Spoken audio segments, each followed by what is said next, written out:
Allô? Oh, allô, Eddie, ça va? Salut Malcolm, ça va? Tu vas bien? Bah, tranquille et toi? Ça va, ça va. T'as fini le rapport écrit, c'est bon et tout comme prévu? Bah ouais, là je viens de le finir, mais Parfait. je pense qu'il manque le rapport oral. Il manque le rapport oral. On doit faire comment là? On doit se voir, mec.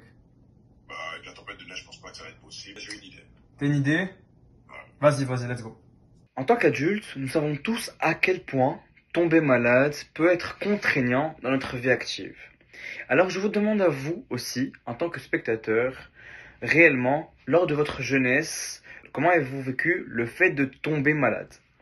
Alors tout d'abord, Enfant Soleil est un organisme à but non lucratif qui permet d'aider les enfants et de soigner les enfants. Dans cette publicité que nous avons ici, 3 arguments qui sont efficaces, qui montrent l'importance de la publicité. Premièrement, le fait de montrer l'expression et les sentiments de tristesse, de peine et de peur chez les parents.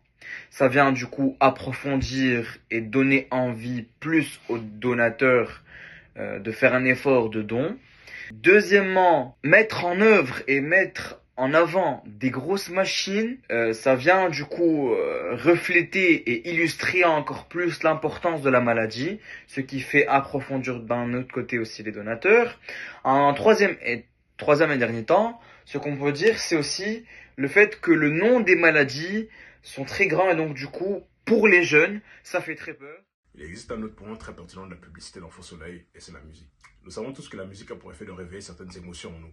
Nous pouvons être tristes, heureux en fonction de la musique que nous écoutons, et elle peut aussi servir en fonction du message que nous cherchons à véhiculer aux consommateurs. Dans le cadre d'Enfant Soleil et de sa publicité, ils ont opté pour une musique plutôt triste, une trame de piano pour être plus précis, qui permet également aux consommateurs de se mettre dans une situation qui peut réveiller chez le consommateur ce sentiment de tristesse qu'il peut ressentir à la vue d'un enfant malade par exemple. Mais est-ce que vous pensez réellement qu'une musique suffit réellement à avoir tout ce pouvoir-là sur le consommateur? Bah écoutez, on va essayer, on changera un petit peu la musique et vous verrez le résultat.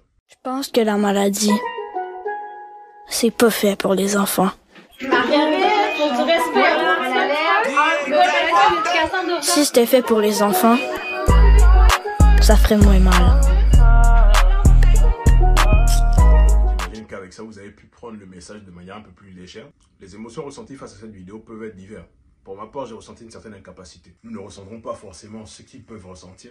De ce fait, ce n'est pas notre réalité. Mais j'avoue que le fait que ce garçon nous raconte directement son histoire avec ses propres mots et de la manière dont il le vit, ça m'a personnellement touché.